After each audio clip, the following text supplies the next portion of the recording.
Mga kawal, pahinga na muna kayo. Ako nang bahala magbantay dito.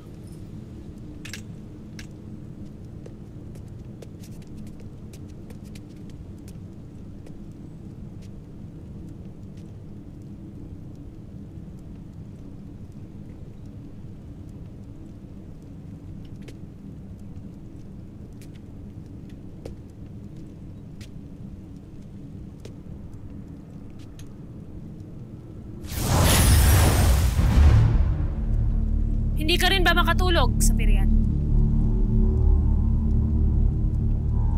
Batid mong may ahas dito.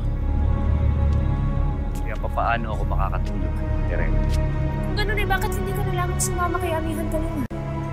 Higit na magiging masaya ka sa Nereo kasama siya, di ba? Hindi ko na kailangan pang sagutin ang katanungan niya. Dapat natin pag-usapan ngayon kung paano natin tatapusin ang labanan na ito.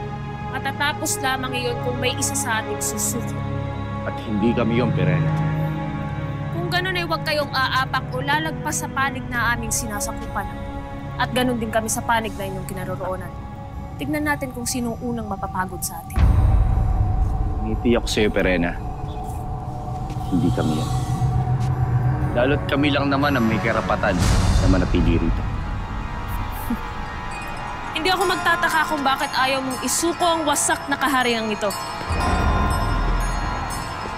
Batid mo kasi na hindi mo maaangkin si Amihan, kaya't ito na lamang sa piro ang panghahawakan mo. Bueno, Beshika! Hayaan mo kami.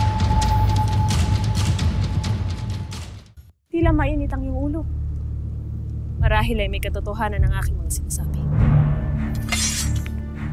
Ganun pa man inuulit ko, Ibrahim.